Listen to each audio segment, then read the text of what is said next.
And hello, everyone. Welcome to day 2 of the Stewards of Success for the cannabis and hemp industry.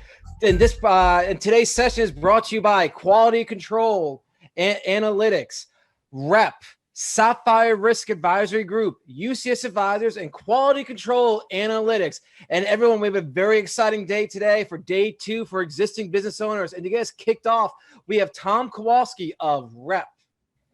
Thanks, Dr. Dave, for that energetic welcome. Hey, everybody. Thanks for attending day 2 of our 2-part series for cannabis business owners. If you joined us yesterday, welcome back. If you're here for the first time, welcome. We appreciate you joining us. Real quick, we have a moderator in the chat who will be engaging with you. So if you have any questions, plug them in the chat. We're going to answer them at the end in our live Q&A session. That said, let's get this started. I'm proud to present to you the Stewards of Success. So on this day 2, this is actually our inaugural event, and it's tailored to existing business owners. So yesterday, we did new business owners and investors. So just to give you a brief background on the Stewards of Success, our team was conceptualized this past summer. It began as a security event for the cannabis industry, and I partnered with Haley Glover at Sapphire Risk, who's here with us today. I think it was right around August, right, Haley? Yeah, it was kind of the peak of COVID. So we discussed putting on a webinar, just something educational. And we decided to bring in some people who are passionate in the industry. And we thought that could really bring to this webinar. That's right. And as Haley just said, we lended on additional experts to make this thing so valuable to you. There's so much information we have to deliver. That's where Ann Brum, Ashley Boucher, and David Kuna came into the picture. We knew that we had a wealth of information to provide to you. The industry is very young, it's highly complex and regulated. And that's why we formed this group, right? To create a trusted platform to provide you with valuable information. So let's get going. Who are the Stewards of Success? Well, we empower the cannabis and hemp industry with vital information. We help to grow your business and help you to be successful. So each of us bring a unique perspective and accumulated experience into the industry, right? Our mission is to build a trusted platform with a goal to arm you with vital information. Today, you're going to learn how to protect your investment. Let me get a show of hands in the chat. Who's ready to learn something? Type in learn, and let's move on and get everything going. And I'm going to introduce to you the team. I'll start with myself, Tom Kowalski, founder and CEO of Rep. What is Rep? A digital protection and reputation advisory firm, and we specialize in managing risk. I have almost 20 years of PR, media risk, and cybersecurity expertise that is built into my business. I help keep clients out of the news. I protect and defend reputations and safeguard assets and investments, right? So my goal here today is to have you walk away with an increase in cyber knowledge, because I don't want you to have a breach, and I want your business to survive. Next up, introducing Ashley Boucher from Quality Control Analytics. Hi, thank you, Tom. My name is Ashley Boucher. I am the owner and founder of Quality Control Analytics. Quality Control Analytics was the first responsible vendor trainer accredited in the state of Massachusetts for the cannabis industry. I'm proud to say we've certified over 1,000 employees for responsible vendor training in the cannabis industry in Massachusetts. Today, we're going to be talking about training and how continuing training is vital to maintain compliance in your establishment. With that said, I'm happy to pass it over to Ann Brum of Joint Venture & Co. Thank you, my fellow Massachusetts native here, Miss Ashley Boucher, and congratulations with that first responsible vendor trainer, being a female and a woman of color. Props to you. Okay, so my name is Ann Brum. I am the founder of Joint Venture & Co. We are a boutique business development agency here based in the beautiful Northeast. We work with B2B businesses, so business to business, that are providing direct-to-consumer cannabis and wellness products or services. We have over 10 years in the health and wellness and cannabis industry, and we are proud to be the first women business enterprise and Portuguese business enterprise with the Massachusetts Supplier Diversity Office, where we're bridging the mainstream health and wellness sector with the cannabis hemp sector. So yeah, very excited to dig in, and I'd like to go ahead and pass it over to Dr. David. Hey everyone, my name is Dr. David Kunick, CEO and co-founder of UCS Advisors and Investor Relations. I'm proud to say I've actually been involved in the cannabis sector for over 10 years. That's right, for over 10 years. Actually, it was one of the first companies back in 2009. We were one of the first 1,500 publicly traded cannabis companies here in the United States of America. To date, have actually started 7 different cannabis companies in 5 different states, and we've helped secure over $30+ million for other cannabis and hemp companies all around the country. So I'm really excited to be here today, really excited to show some information. And last but not least, I am very proud to introduce my friend and associate, Ms. Haley Glover from Sapphire Risk Advisory Group. Thank you, Dr. Dave. My name is Haley Glover. I'm the Senior Security Consultant at Sapphire Risk Advisory Group. We are a nationwide security consulting firm, and as of now, we are in about 30 states where we have either helped with the application process or the build-out process for the security, which would include access control, alarm systems, and surveillance systems. And I guess let's go ahead and move on to the why.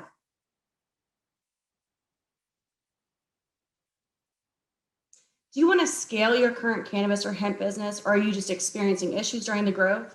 The cannabis industry is young, and even though you're not new to the industry, over time things change and we must change with them. It's crucial to partner with specialists who understand your specific needs and the common pitfalls to help you grow and create a profitable and successful business. Scaling your business is stressful and it takes a lot of time and effort. Having the right advisors on your team is vital to your success. Now let's jump right into it, and I will hand it back to Dr. Dave.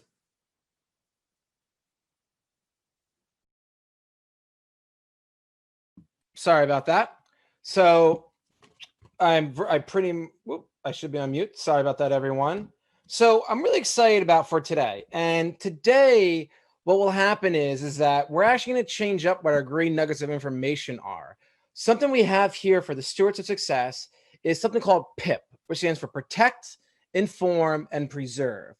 So before we talk about security, before we talk about worker safety and work compliance, let's talk about money. Let's talk about funding. And something we tell everyone here at UCS Advisors and Investor Relations is we give them what we call green nuggets of information. All right.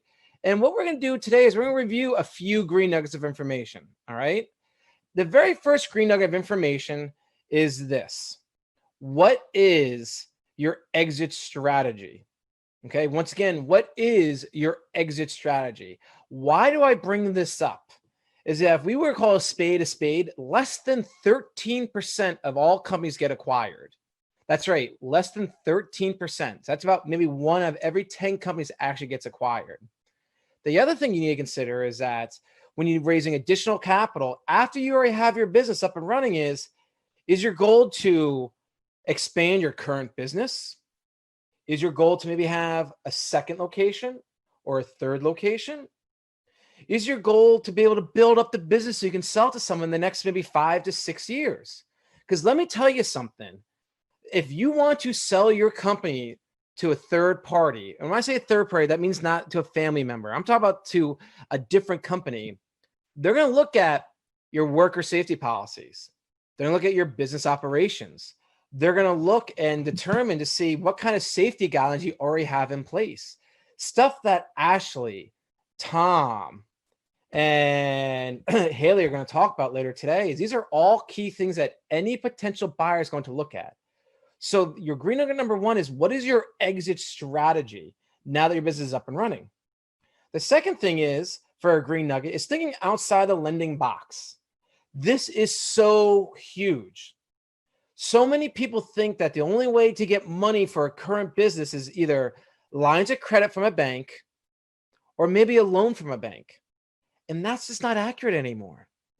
Depending if you what kind of company you have and your purchase orders, you could get financing based off your purchase orders. Depending on how quickly and what you have for assets, especially for equipment. And if you're a grower, you can actually, depending how much equipment you have, you can use that equipment as an asset to actually get asset-based lending as well too. Here's another fun little fact. Remember when we were all back in college, every credit card company in the world would want to give you a credit card, but you really didn't need the credit cards? Well, it seems like happens with banks and lines of credit. You'll be amazed how many clients come across to us and say, hey, I need $100,000 or $150,000. And I go, great, let's get you a line of credit for $50,000. And they go, but Dr. David, it's only $50,000. I'm like, yes, a line of credit at the bank is just like getting a credit card. They're not going to give you all the amount that you need, but if you can show that you're responsible and you actually can pay off your monthly payments towards it, they will very quickly increase your line of credit. So when it comes to thinking for outside the box for lending, there's a lot of options out there. And you have to really determine what kind of lending you want. And this goes back hand in hand also as you grow your company. And this is where it's really key to have people like Tom Kowalski. It's really key to have people like Ashley as well too, and Haley, where they're going to tell you things you need to do to take your business to the next level and to make your business more attractive to a potential investor or to a potential a buyer to actually buy your company. And now the third piece of green nugget of information is this. When you are growing your company, you are giving a subjective story backed by objective data. I'll say that again. You're telling a subjective story backed by objective data. If your business is up and running for over a year and your business is growing and you want to expand your business, maybe you want a new building, maybe you want to go from having a 3,000 square foot facility to maybe a 10,000 square foot facility. Maybe you want to open up a second location. A great example is the state of Massachusetts. We have several clients who already have one dispensary and now they're looking to open up a second or a third dispensary. But you have to have your objective data behind whatever you're asking for. If you're already in business for more than a year, you need to know your numbers to your business. You need to know the vision for your business. You should be able to go to any potential investor, banker, loan officer, and literally kill them with numbers. When I say kill them with numbers, I mean you should have all your data points there.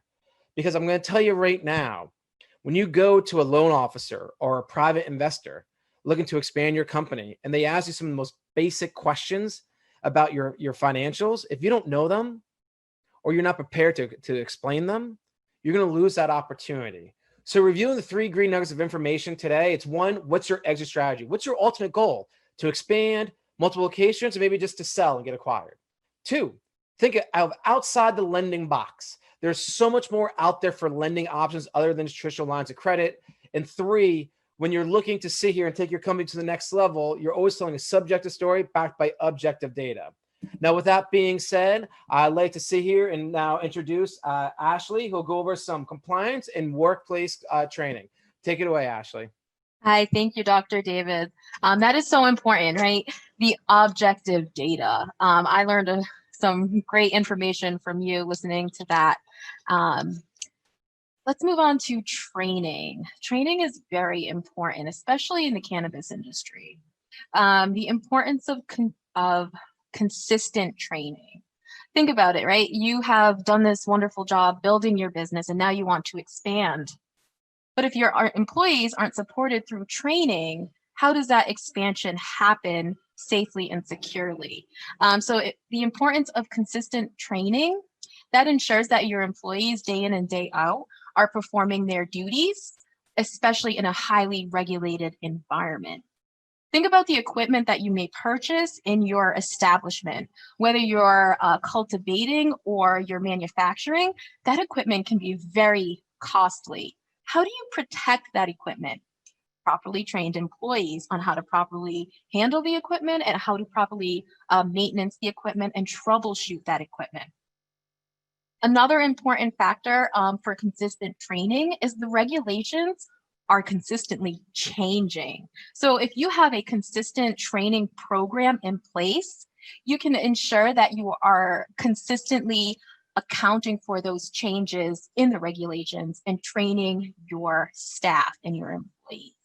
Now, your trainer doesn't have to come from a third party for your internal training. For some key points of training, like in Massachusetts, the responsible vendor training does have to come from a third party, but you can create your own internal training programs. You can designate your head grower, a lead extraction agent, a lead infusion agent, managers, supervisors as a designated trainer for that certain department that they're handling. So it doesn't have to come from an outside vendor, but you want to make sure you have a consistent training program in place that'll protect your bottom line, your establishment, your license, and it'll ensure that your employees are safe. Some of the equipment that they may use may have some potential dangers to them. An example, your extraction equipment. So you want to make sure that they know what they're doing day in and day out. Now, moving counterclockwise here, continuing education. Now, some states mandate that your employees in the cannabis industry have to maintain continuous education. In Massachusetts, it's a total of 8 hours. And how do you get continuing education? And why is it important? It's an ever-changing industry. Cannabis and the research coming out changes daily. You might read an article and you'll say, well, I never knew that about cannabis, right? And I never knew that about this particular manufacturing or extraction technique. Keep your employees up to date on the latest science, on the latest techniques, on the latest regulations by implementing continuing education.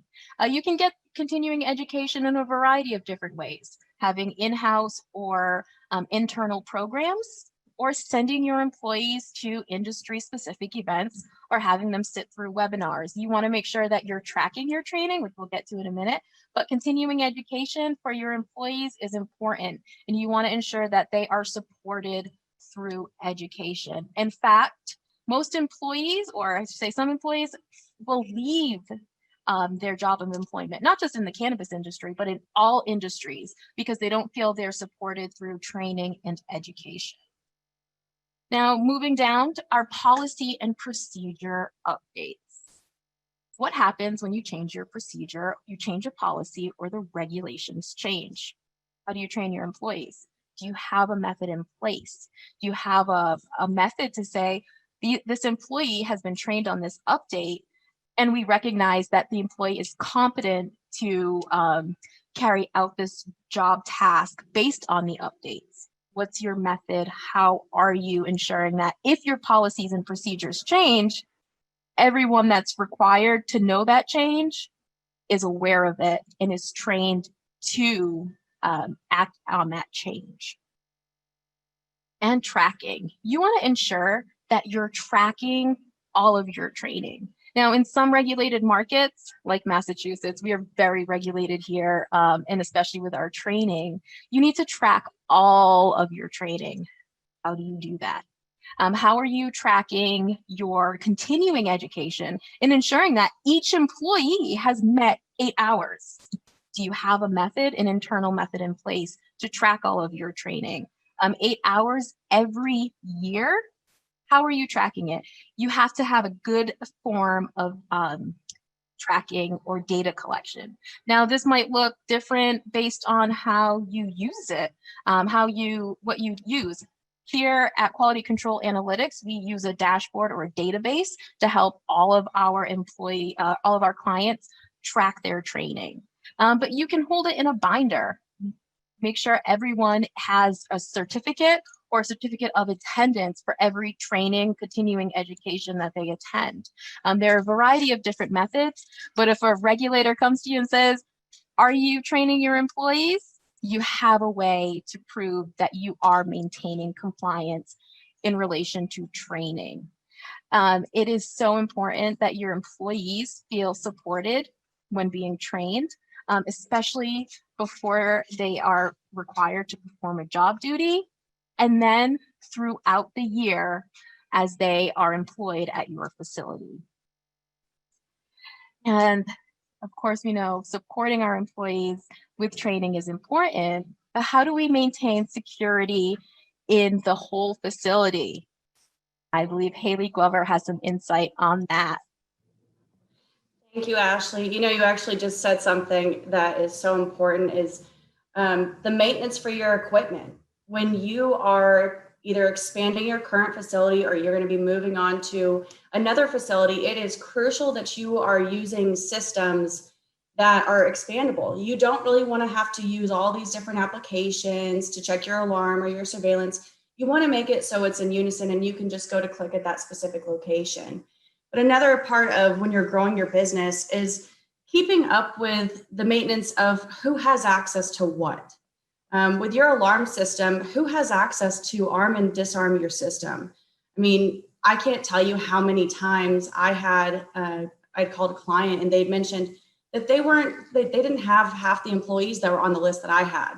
And that's kind of scary because this is somebody who has access to your building, which leads into access control. So whenever you might dismiss an employee, whether they're suspended or if they've been fired, I mean, however you don't have that person anymore, you need to make sure that you're removing their access to the building.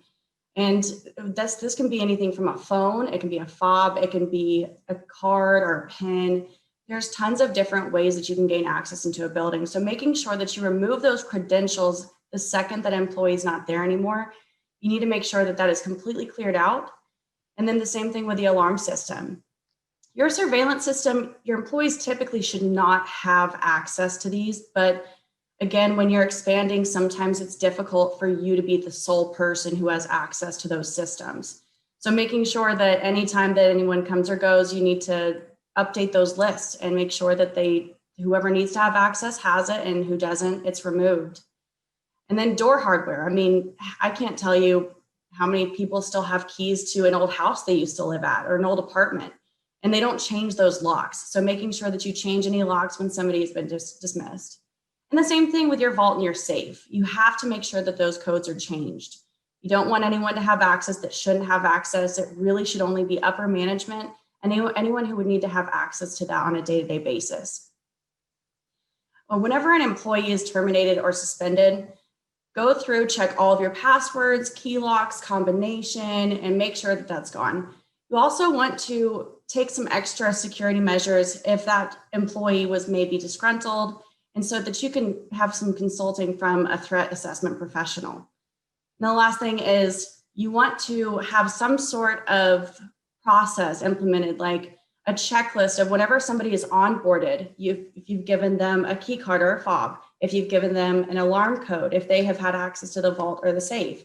And then that way, when they are no longer with the company, you know exactly what needs to be removed to prevent any type of theft or unwanted entry. As far as your user management, the alarm and access control systems should really be tested at least monthly.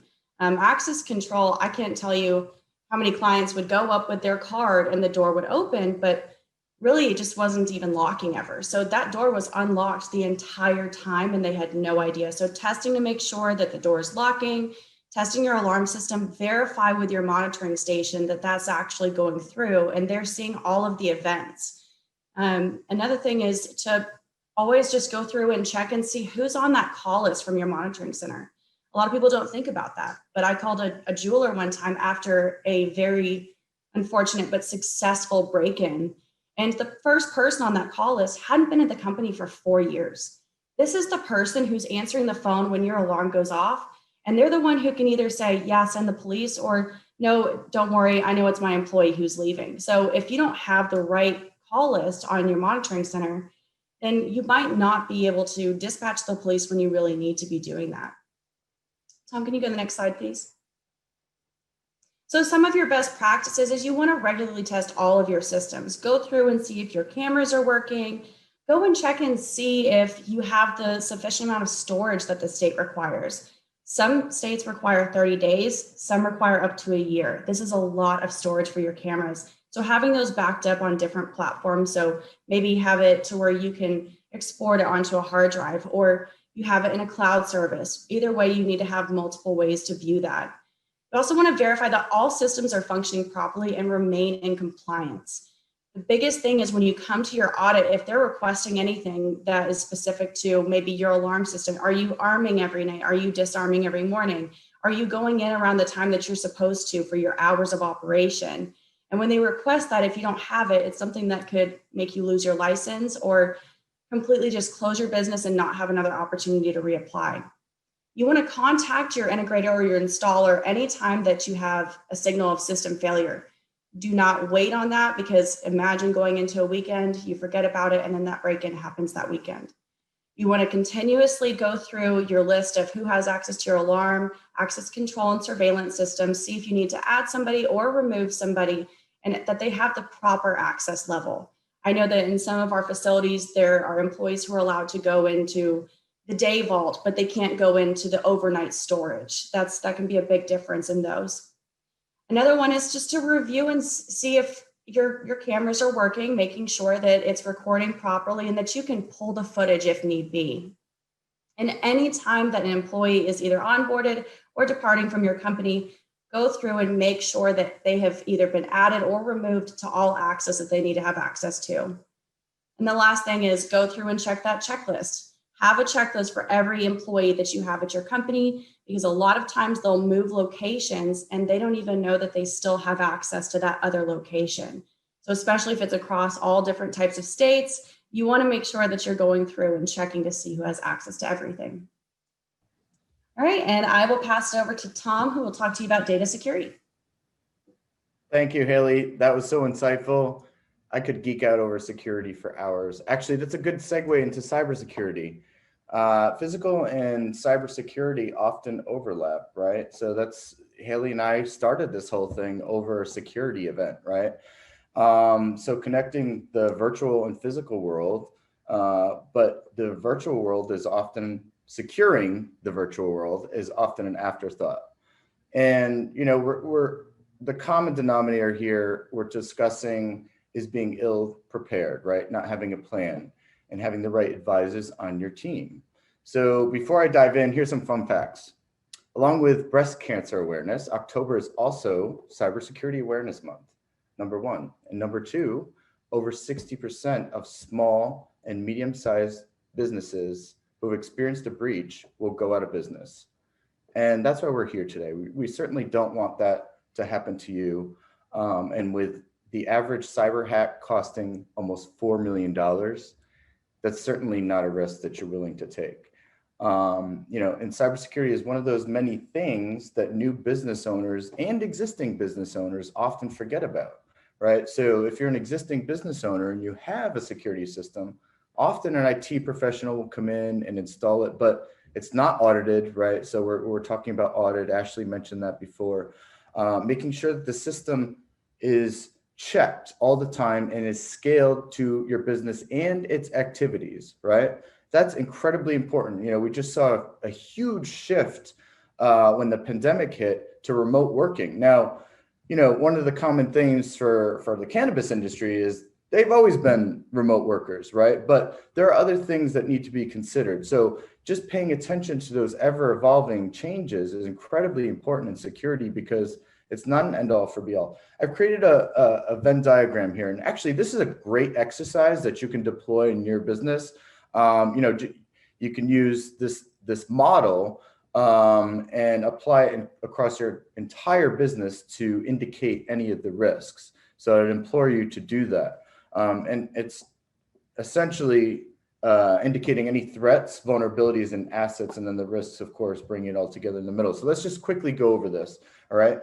So, you know, the leading threats to the industry, social engineering, you may have heard this before. It's gaining access, you know, through manipulation, right? So cyber criminals, you probably heard of phishing, right? So clicking on a malicious link to give up, say, your password or your login information. And then personal devices. I just mentioned, you know, the cannabis industry is a remote workforce, but, you know, what if you have an employee that has a mobile device and is connected to social media and they have a phishing link that comes through and clicks on it? You need to make sure that you're securing all of your devices properly, right? And then 3 is extortion. So cyber criminals, just like marketing professionals and sales professionals, are using manipulation to get data. Well, through extortion, and having an insecure server with customer service in the customer service area, right? So in the case of TH Suites back in 2019, over 85,000 records, customer records were stolen. And it was found in that breach that a lot of the data in there were government officials' IDs. Now, we all know that this is not a federally recognized industry. And so that poses a problem, right? And it poses a problem for high profile individuals, politicians. Well, if that information is stolen, it could be used against somebody. So you want to make sure that you're protecting your customer data because it increases the trust in someone doing business with you. You know, Dr. Dave is not certainly going to hand over a check to you if he is uncertain whether you're actually protecting your data and your customers. And then the typical vulnerabilities, right? Internet of Things. There's a lot of connected devices, seed management systems, temperature controls, remote access to doors. Haley covered that before, right? So if somebody duplicates a key card access, which actually I think that is something that Sapphire recently worked on, where somebody duplicated a key card system and gained access to a dispensary. You want to make sure that all of those things are segmented and protected, and firmware is of course updated, right? And then number two, data retention. So we covered that a little bit, you know, the point of sale systems and customer data applications. You want to make sure that you're protecting and securing and encrypting all of your customer data so it doesn't leak out or isn't stolen. And then three, humans, right? We are our own worst enemies. And, you know, cybersecurity breaches, over 95% are a result of human error. That's significant, right? And at the end of the day, so bringing that all together, cyber criminals will use the human emotion to trick individuals into giving their information, right? This is psychology 101. And then the common assets for theft in the industry is intellectual property. So, you know, the heart of your business operations, your algorithms for website shopping, and then your customer data, of course, bringing that again. But number two, cash and cryptocurrency, right? Again, this is not a federally recognized industry. So the FDIC does not protect or transact any, business transactions, right? So intermediary banks, which are often app-based, sit in between the banks and your business, as you probably know, but they are often hacked. And then three, inventory. So of course, cannabis is a Schedule I drug and it's under federal regulation, but employees will commonly walk off with the product. Now, bringing it all together with the risks, an ineffective cybersecurity strategy, as I mentioned before, for any existing business owner. You may invest in the best technology to secure your business, but if it's not audited and frequently, your employees are educated, it's not going to work. It has to be applied and considered for every single portion of the business, because accounting is not the same as inventory control, is not the same as your website, and so on and so forth. So have a plan and have a backup to your plan. And then number two, so cyber awareness and education, that's the most important part, right? Ashley was talking before about training when a regulator comes in, right? And though the cannabis industry isn't regulated, you are mandated to protect your data. And this is a common afterthought as well, right? So, with medical marijuana, you're taking a prescription from a doctor. So you're bound by HIPAA laws. But, it's common to think that because you aren't regulated, that you aren't bound by HIPAA laws. That's incorrect. You are, and you have to protect that data. You actually have extra measures that you need to deploy into your systems in order to be HIPAA compliant, right? And quite often, as I mentioned, dispensaries are naive about this. And then number three, not understanding, the regulations, especially state and federal, well, lack thereof, right? Cybersecurity laws, but there are many state level cybersecurity laws. Think of the SHIELD Act in New York. It's the most comprehensive cybersecurity law in this country. And then of course, California CCPA, California Consumer Protection Act, which is more protecting the consumer. But, Governor Cuomo recently, New York is scheduled to be the #1 marijuana market in the world. And, but it's also the most regulated and most complex. So paying attention to those ever evolving regulations and changes is critical to your business, right?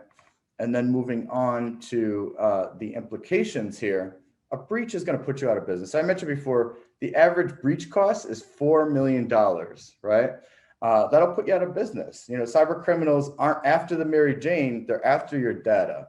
And, Haley covered this before where, video footage might be sent, again, bringing that in with extortion.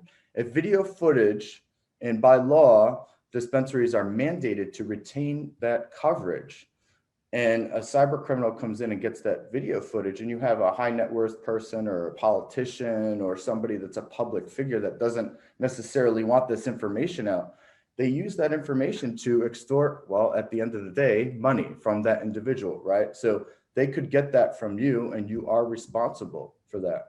Again, that's going to put you out of business because it puts your credibility and your trust at risk, right? And then number two, customers and investors need to trust your business. So I mentioned before, Dr. Dave is not going to write you that check unless he knows that you're, protecting your customers and you're doing everything right. So inadequate security controls will put you at risk for an incident. Think along the terms of insurance, right? So just as you would have a comprehensive insurance policy, which should, by the way, include data protection, so cybersecurity insurance, but it's assurance, right? It's assurance for your customers and your investors, right? The people you do business with, your stakeholders. And then third, regulatory penalties. So that will set you up for steep fines. I know under this new SHIELD Act, it's about $50 per record. So let's just take the TH Suite hack, over 85,000 records at $50 per record. That's a huge fine. Although it's capped at $250,000, I wouldn't want to be paying $250,000 for a fine that I could easily, invest and protect my business. So best practices, just bringing this all together, protect your data, invest in an advisor who will help you out with this, raise awareness through education. This is the most important part. Train your employees, train yourself, train all of your stakeholders, mandate any third parties that you do business with, and ask the questions. How are they protecting you, your customer data? How are they sharing your data? But all this is done through education. What does a phishing link look like? How do I protect my business? And then plan for the unexpected. So, that's the common theme today, planning, right? And then lastly, remain compliant. So paying attention to those ever evolving regulations. Cybersecurity, again, is an afterthought and forgotten by most, but it's the most critical component in a virtual world that we live in. Nobody wants to, make this up as they go when they have a crisis. So it's best to have a plan in place and, to protect yourself. And part of that plan is having a crisis mitigation plan, right? Having that strategy is all part of that strategy. With that said, I'm going to turn the floor over to the amazing Ann Brum, and she's going to discuss probably the most critical topic of today, which is business development. Because, Dr. Dave, Ashley, Haley, and myself cannot help you unless it begins with a solid business plan. With that, I'm turning it over to Ann Brum of Joint Venture Co. Thank you, Tom. That was wonderful. Hello, everybody. I really wanted to share a little bit and hone in on, you've got the funding, you're meeting compliance, you have starting to get your plan into place. Now you're online, now you're operational, now your product or service is live. Now we want to focus on how folks are going to discover and want to do business with you or want to purchase your product or service from you. So the quote that we're looking here is from Seth Godin, who is a serial entrepreneur and author and marketer. And I felt like it really honed in on just an essential of a component of what business development is. So the quote is, our job is to make change. Our job is to interact with them in a way that leaves them better than we found them. We're able to get where they'd like to go, by Seth Godin. So just think, in yesterday's conversation, our focus initially was about the why. And today is really going to be focused on an extension of why you exist, why your brand or product is in the market, what sort of solution are you offering. And for the purposes of today, when it comes to business development, the area will be focused on more of the marketing and the brand strategy. So for the name of the business development game, that is really relating to these growth opportunities and relationships within the market, within the organization, and with your public. So, and especially when it comes to your story and your brand and your marketing, it's wonderful to have that established from the beginning, really having that understood within yourself, and then communicating that within your team and also with those who you do business with. So we're going to be complementing what was covered in session 1, and we'll continue to execute on the plan that we've designed, because running a business is hard. And then adding that within a federally legal business for regulated THC cannabis. And then, yes, we had the hemp farm bill passed, but there's still folks who are getting arrested for being found with hemp below the federal limit. And so there are different challenges and different opportunities within the cannabis and hemp, but it's just really, really hard. It's not an easy space to do it, but there's a lot of resources and folks out there who are really, really passionate about these businesses succeeding, like all of us here today. So I really wanted to focus on, how these 3 areas here of what a developed plan looks like. So if we're going to be maximizing our growth, to me, that really hones in on about kind of connecting those dots backwards, like we spoke about yesterday on day 1, and we have this comprehensive plan that's leading to this long-term growth. So we know time is of the essence, cost is of the essence, and by investing into your overall growth plan as a startup and leading into being operational is just going to set you up for sustainable success, as well as ensuring that these plans and processes are in alignment with your company's goals and objectives, as well as management and the team. So it brings everybody on the same page. Expectations and budgets are clear, and we can get moving on to building your product or service within the market. So here you are, operational, have an idea of clear on your why and all the branding that goes into it, all the way that you're visually and in person sharing your story of why you exist. So this can include campaigns or programs that lead to this consistent framework to build your competitive edge in the market. And a great thing is to kind of phase that out and integrate automation and technology and software as much as possible. Zapier is a great tool. Calendly is a great tool. There's tremendous software and technology to help automate a lot of these repeated tasks administratively to help kind of just hone that in. And all of these roads of this branding and the campaigning and these programs, the budget and the timeline, all of this leads to serving your consumer or your client. So understanding what's valuable to them, ensuring that your promise is clearly communicated, and then you want to position your message as early as possible and as frequently as possible. Plans also are based on such tactics that work for you and the data metrics that you're going to be following to determine, yes, this is working for us during this certain phase. So things such as email marketing, identifying that process and plan and calendar, your blog traffic plan and process, your content calendar, how is that responding, what sort of data metrics as far as organic reach, active engagement, and there's also earned and paid media, as well as working with local leaders, aka influencers, which I'm like them, but leaders is better for me. Those sort of relations that are helpful. So the collection of this data then is going to inform you on hopefully one simple area to focus on where those consumers or your clients are attaching or resonating with.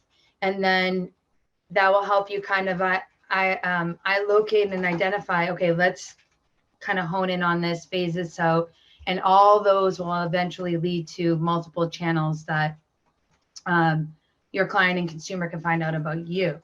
So collect the right data, that will save time and help you make better data informed decisions and predictions. So do that. Tip is just a North Star. Remind that this, your North Star, your why, have that continually remind you of why your company exists. And then make sure that that model is matching your values as a company, essentially tracking how your clients and consumers are behaving and responding to you consistently. So, and then also we want to create multiple touch points when we're thinking about building a brand and or a community culture. You know, I personally always think it starts from within, no matter how big or small your company is. Think about that sort of engagement, activation, and understanding the value that you are offering to your team and or your product or service. And let's not forget that client and customer service is a major missed opportunity for businesses to understand that these are tremendous opportunities for feedback, for pivoting different tactics or strategy that may or may not be working. So definitely tune in on that. And yeah, and then that active engagement, that data, your social feed, that can give you also active feedback from a public perspective. So it's all about the engagement, whatever's important to them, and ensuring that that is kind of positioned as a partnership within your client or customer, that you're there to partner with them, feel as though like you understand where they're coming from, and then translating that and ensuring that connection is being made with your solution that you're offering. So a tip would be to, what we've seen work here in the Massachusetts and New England market is when it comes to kind of creating these multiple touch points, I can't stress enough the local engagement, like right where you're operating, right next door to your neighbors, all the towns or municipalities or cities that are touching where you're operating in. There's just nothing like a committed group of consumers and or clients that are there to support your brand, your product, your service, and they naturally then become this ambassador for you, and it essentially invites them to be a part of the development of your business, of the product or service that you're providing. So I think that's pretty important. And then you want to focus on, you know, as Dr. Davis spoken about this exit strategy, and ensuring that operationally you're complying, your cybersecurity, your physical security is all ready to go. Thinking about how you can increase revenue streams with licensed IP product or different type of services for, you know, diversifying this wonderful wholesale distribution channel or distribution channel to begin with. So avenues such as product development, where you get to integrate the value with the right synergistic product partnerships. Distribution business development, for example, like Netflix, would be an example of distributing a ton of content. And then we have also another revenue stream would be brand collaboration. So you essentially are expanding your channel of distribution and footprint organically with those who already would consider or could be persuaded to experience your product or service. So, so just essentially want to be focusing on amplifying your story and your mission, and then that's going to leverage and maximize these relationships that you're creating as you're expanding your portfolio. And then this essentially what we're seeing, or what I'm seeing in New England, is that there's a tremendous opportunity to meet the needs of certain segments in the market where there's product and service no one is speaking to them, no one is serving them.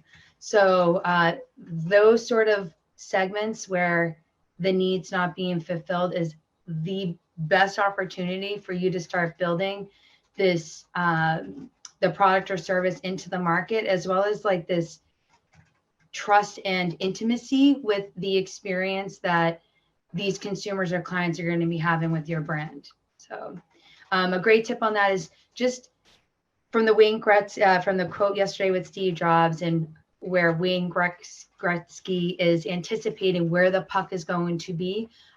I would recommend a great tip is kind of anticipate where the market is moving, and then invite your consumers or your clients to join the process in a sense. And we've touched on how we can do that with all sorts of touch points.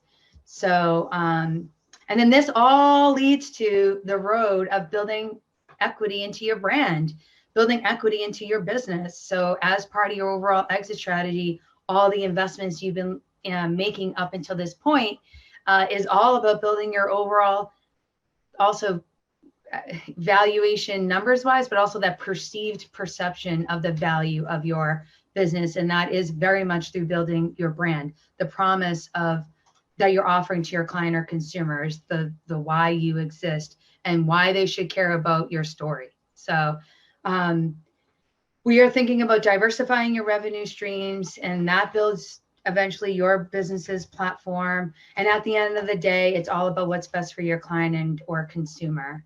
And those client and consumers are the fuel of the success of your overall business development goals. So hone in on your product or service that you're offering and the whole purchasing process or the whole engagement process. Tune into that. That will serve you well, especially in the long term. So my tip would be to focus on lifetime value and reverse engineer from that. What are you offering? How are you showing up? What's the consistency that you're doing? What sort of plans and processes and procedures are available as a conglomerate of communication to ensure that your team and your product and service is showing up consistently? So just focus on your team too. Taking care of your team is taking care of your business 100%. So, and with that, I will go ahead and invite Tom to come back and share a little more information. Thank you for that insight, and long-term partnerships and data-informed decisions. Those are music to my ears among all the other important points. Thank you. Can I get another raise of hands in the chat? Who learned something new today? Type in Team SOS if you did. Also, if you have a question or want to learn about something we didn't cover today, please enter a question in the chat because we're going to answer it shortly on a live Q&A. So let's bring this together. You have all of your green nuggets from Dr. Dave. You learned about the ever-evolving regulations safety practice from Ashley. You have consulted with your security experts, Haley and myself. And then you know the importance of sound business development practices. All this information is going to help you scale and break through your mold. We want you to be successful, but we also want to protect your investment, right? So bringing it together, we have a solid plan and a strategy, right? Have a backup to the plan. Be proactive, right? Because being proactive will set you up for sustainable success. Good is good. Having the right advisors by your side as an extension of your team is critical, right? Understand every aspect of the cannabis industry, your company, and then the regulations that may or may not directly govern it, right?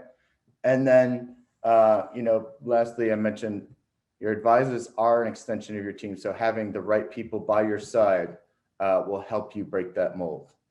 Remember, planning to fail is failing to plan.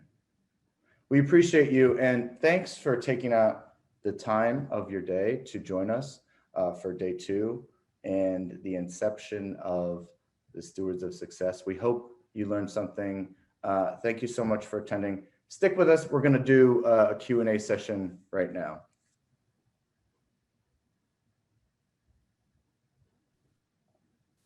So Tom, as we're waiting for the questions to come in, I actually have a thought, and something I'd like you to touch upon if you can.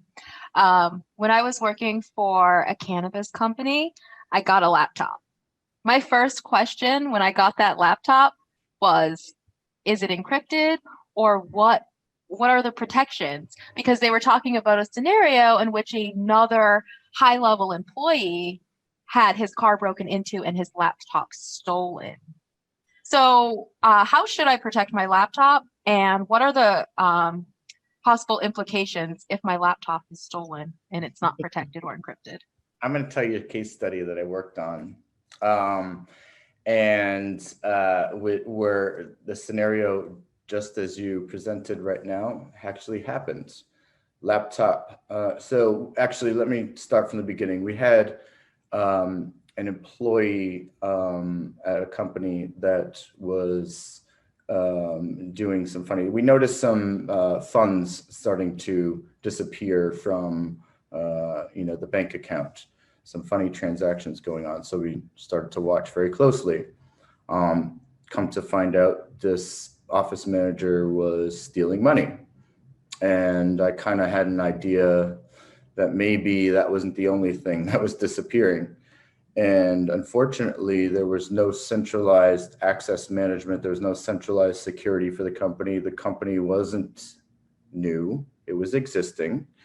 But it was a result of many different M&As coming together. So there was no centralized global security plan. The laptop was not backed up, all that stuff. So I had to go to a remote office and terminate the employee. When we were there was a laptop sitting on the desk. So the employee wasn't in when we walked in early in the morning, but there was a memory USB stick in her computer. So we plugged it in. Lo and behold, she's exfiltrating sensitive data on the USB stick. And then she came in, and it didn't end up well. Laptop got grabbed on the table, walked out the door, and quickly realized that the laptop wasn't backed up. There was proprietary data on there, client data. Of course, there was no centralized management system, so we couldn't shut it off. And we eventually got that laptop back, thank God. But, those things happen all the time, exfiltrated data off the thing.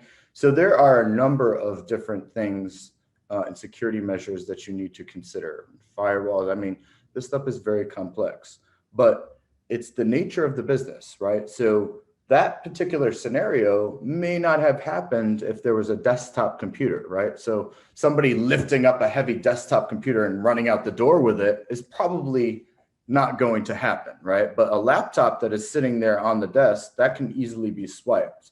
And so those are, when I say that you need to consider all business activities and all business units into the security plan, that's exactly what I'm talking about, because I don't know many companies that do have desktops today, but I'm just using this as a hypothetical example, that a salesperson sitting in an office that has a desktop computer is a less risk than somebody who has a laptop that is traveling to, say, a war-torn war zone or a foreign adversary, which may have a pinhole camera above the hotel desk watching someone to enter the password. So, you have to think of all those things, and you have to apply cybersecurity to the business activities as well as the individual's activities. So it's complex and it's customized is the answer to that.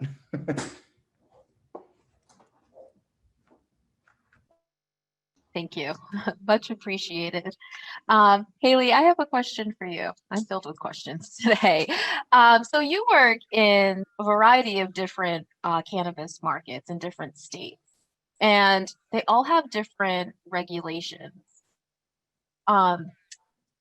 Some of them, like Massachusetts, were very regulated, especially when it comes to security and tracking, but other states, like we were discussing, Oklahoma, are not as regulated. Do you have any advice or, what is the standard level that you may see for security? Because it's so hard to gauge, from Oklahoma to Massachusetts. How do we, kind of standardize, or what is that standard level of security and security practices for our cannabis companies? Well, we typically like to recommend best practices. Whenever it's a client that's new to the industry, especially, we obviously look at the regs, but if they're maybe a little bit lighter on the regulations as opposed to other states, we still try to implement those best practices just to make sure that they're upholding all of their needs. I mean, with everything, with cybersecurity and physical security, that's something that a lot of times our clients, they're like, well, I really only want to do the minimum. And so I try to give them some scenarios of what they want to look out for and why they would want to go ahead and increase it. Because you want to kind of expect for the worst case scenario. And I think there have been many times where people have gone short on it, and then they call a year later and they're like, all right, we want to add all these cameras. We want to put access control on this door. We want to, double up our alarm system, add more hold up buttons because there was a hold up. And it's one of those things where sometimes it doesn't happen for them until they have a scenario where this happens, but again, it's where we try to implement best practices so that they don't get into that situation, because that's our whole goal of having proactive security measures instead of reactive. We don't want it to happen in the first place.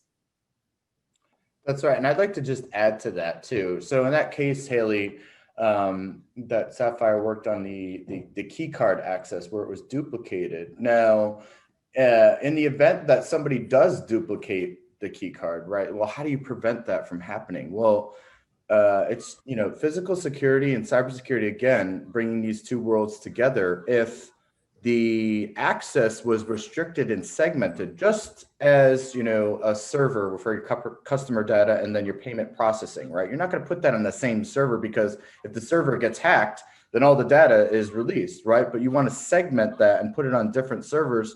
So if one's attacked and hacked, the information, well, it's the same in physical security. So in that case, how to prevent those things? Well, yeah, if somebody's going to, we never promise 100% risk proof, right? There's always that risk of somebody taking it to the step above our knowledge and pay grade and figuring out how to work around all these security measures, right? But in that case, if the front door had been segmented and prevented, from access to the dispensary or the offices and so on and so forth, and different key cards or different access measures have been, so that duplicated key didn't have, one access to all, that would have been prevented. Mm-hmm. Well, and one of the number one things that we try to implement, whether it's a state regulation or not, is having dual authentication, having a key card. I mean, people lose those all the time, and sometimes they'll use somebody else's thinking it's theirs. So one is having a picture on your key card, know exactly whose it is. The second thing is have them do biometrics, have them put in a PIN, have them have some other sort of way to where they have to gain access. Having just that single authentication, it's sometimes easier to hack, and it's also, if it's not encrypted, that's another risk that you could have. And I saw Leo, he asked, is biometric access control information more risky for cyber theft? Yep. And I've personally never seen any issues with biometrics. However, again, I would always recommend going with at least the dual authentication just to verify that it is who it's supposed to be that's entering in wherever they're gaining access to. That's right. And just to piggyback off what Haley just said, I saw that question as well. Biometric is actually the most secure, but to Haley's point, it's, nothing is ever 100% reliable, right? And that's what we talk about. You're hearing, you may have heard two-factor authentication, or now the new conversation is shifting to multi-factor authentication. Well, what does that mean? It means, all right, we have a biometric authentication, which may be your eyeball or your fingerprint, right? So that's less easily duplicated than, say, a password, which anybody can guess. So a password, that's a second factor, right? But then a third factor may be, your text message. You get a text message to authorize, using a code. Well, your text message can be infiltrated too. So I always recommend that clients download an Authenticator app. And you may have, have one on your phone already. And if you don't, I would recommend getting one. Most places that you do business with, you're able to do that. It's just a more secure way to get that code to authorize yourself, right? So that's that third factor. So we're talking about multi-factor authentication. We're going beyond just two-factor. And once all those steps, you want to create more layers for a cyber criminal to get through. So each wall that they hit, you want to make sure that they're not able to get beyond, but they could get beyond, especially if somebody guesses your password, right? So I hope that answers your question, Leo. And I'll say there's so many clients that, when we're trying to assist them remotely, we're like, okay, what's your password? And they're like 1, 2, 3, 4, 5. Right. Like you gotta up that just a little bit. So yeah, the security is kind of important on that. Do you have any other questions?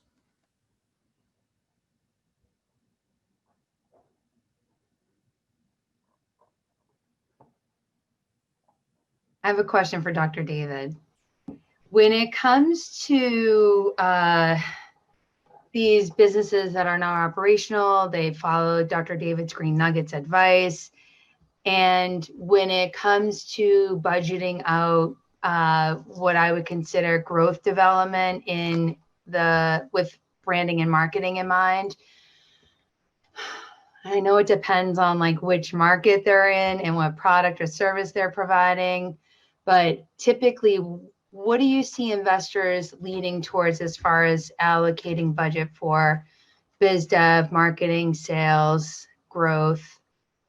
So it's actually a very simple answer, Anne, actually. It's a great question. Thank you for asking that. So it really comes down to back to what is the ultimate goal of your company? And that goes back to what's your exit strategy. If your goal is to open up a second location, then okay, how much profitability do you have to have and at what length of time for your second location? Great example, there's a grow in Springfield, Massachusetts. And out in Springfield, Massachusetts, they already had plans to do a second location actually in another state in New England, which I can't say which one it is. But the reason why they're able to attract investors so quickly is that in their pro forma, they already had that they had to accumulate a minimum of $600,000 of profit before they would even begin their second location. So to answer your question, every business owner will work with their financial advisor or really their chief financial officer, their CFO, their accountant, and you can figure out on what your game plan is, on how much level of success you're going to have at first before you go to the next level. Where most people fail to plan, because failure to plan is planning to fail. And what occurs there is that I love when people say, "Oh, I'm going to have 3 or 4 locations." No, you're not. Show me your roadmap to do that. Okay. Show me what steps you're going to take to achieve that. Okay. And so when it comes to marketing and to branding, one of the things we really kind of say overall is that in the first year of operations, yes, having your budget, are you going to put 10 cents for every dollar earned back into marketing or branding? Are you going to put maybe 20 cents for every dollar earned back into business operations? Because at the end of the day, it's okay if you can't do everything, maybe the top-notch way you want for security or the top-notch way you want to do it for marketing. But if you can show your plan to actually increase those levels that are extremely important, that goes a long way. And a great, I know Tom has talked about case studies. A great example is a testing lab client we had in Las Vegas. For the amount of money they wanted to raise, they couldn't hit the security that they needed. But the way the rules and the regulations were out in the state of Nevada in the very beginning was that the state of Nevada knew how expensive it was to enter the market. So they actually gave you a year runway once you actually open the doors to actually take your level of security that was needed and privacy to the next level. And they would check up with you every 3 months to make sure you're making progress towards it. And as long as you're making progress towards it, they were okay with you keeping your license. So that also goes back to also having a good lawyer and knowing the rules and regulations for how you want to grow. Speaking of that, there are rules and regulations for each regulated market when it comes to marketing and branding and advertising and merch and sponsoring events.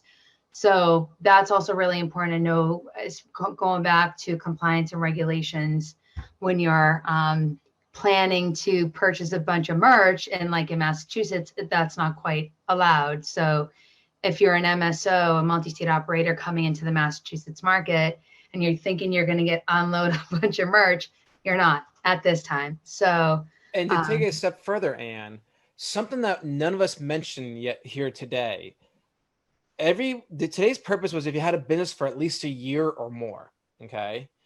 And if you're in the cannabis sector, technically that also means you're environmental friendly as well too. It also means that you believe in using this as a medicine. So if you've been in business for more than a year and you have not picked a charity organization to donate some of your time to or some of your proceeds to, I will tell you right now, you will lose potential investors, okay?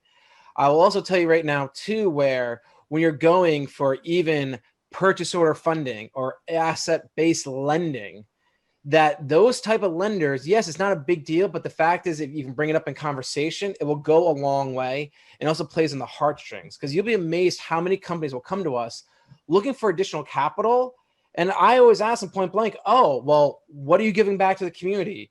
You know, are you donating your time, your services? Are you part of an organization, or have you started maybe your own little 501c3 charity organization? People say, what are you talking about? We've been in business for only 18 months. And the question is, no, you're in cannabis. So you need to take it upon yourself to actually do something proactive. And that goes a long way. Well said. And with that, just to say that it's not uncommon that if an organization is receiving federal funding, that actually receiving money from a plant touching business can cause conflict. We've seen that here in my experience in biz dev and community outreach for the last few years. So make sure you have a conversation with that executive director or owner or manager of that 501c3 of that local organization. Introduce yourself. And like I was saying yesterday, establishing these relationships locally before you're even operationally. And then as you're operational and you're profitable and you're able to then give back, that the pipeline's already set up, the communication's already set up, process has been set up in order for them to receive your money.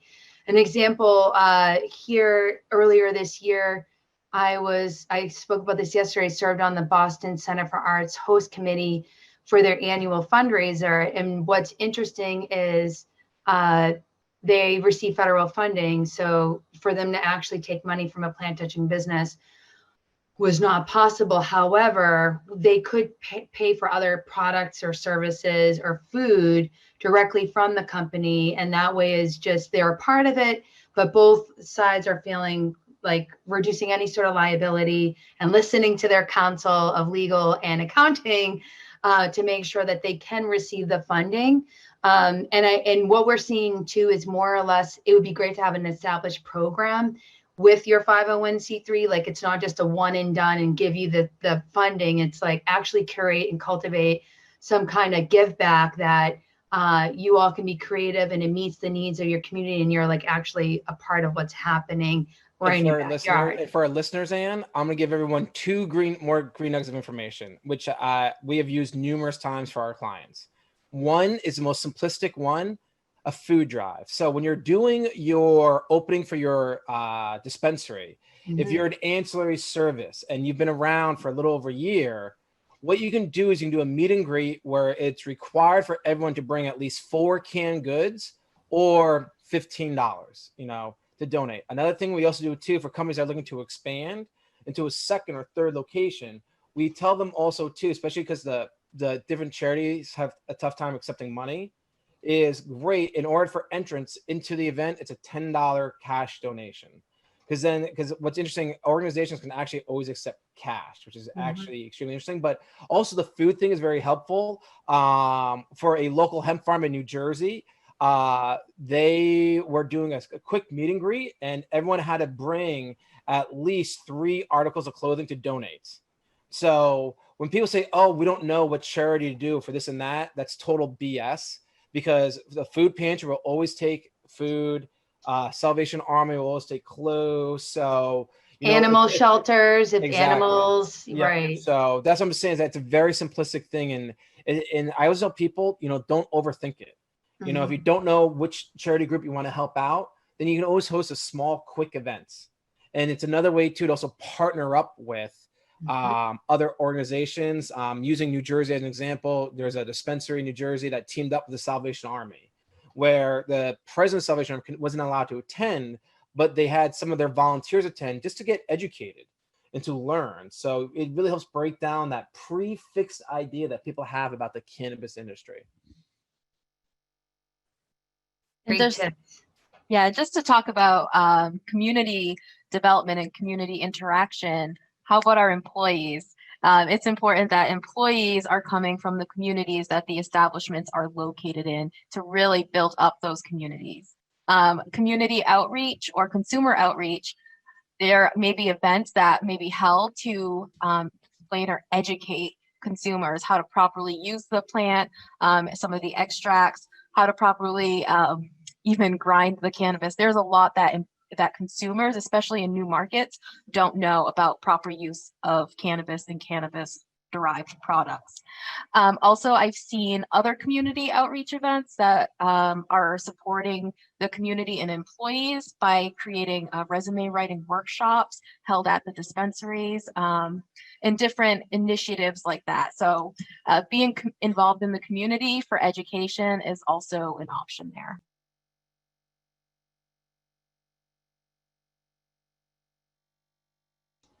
I'd just like to say, follow up on that in Massachusetts, for an adult use licensed operator, you are required to have what's known as a positive impact plan and also a diversity and inclusion plan. So it's up to the licensed operator. There are some standards, it's not super robust, but at least there is a requirement, and that can affect their renewal process, as well as their overall value as a company, as Ashley and Dr. David have really poignantly pointed out, as far as, really fulfilling on your mission and in engaging with your local community, both from an economic development standpoint, as well as education centric, and really positioning yourself as a partner within the community. So definitely. So I think we're all feeling pretty good. I don't know if we're having any other questions. If my team SOS is feels like thumbs up, ready to go, and it's just past 4:20, and it feels like a good time for us to wrap this up. On behalf of our colleagues here, Tom, Haley, Ashley, and Dr. David, we're taking this opportunity to thank you so much. Your time is valuable and precious. We know that you could be anywhere listening, tuning in. Feel free to connect with us either via our website, social platforms, or LinkedIn. All of our information is right here. And yeah, we're hoping that this is useful and provide some great value to avoid some major pitfalls that don't have to cost you that much time and money. So yes, thank you on behalf of all of us. Thank you so much for joining. Until the next session of SOS. Bye, everybody. Thank you.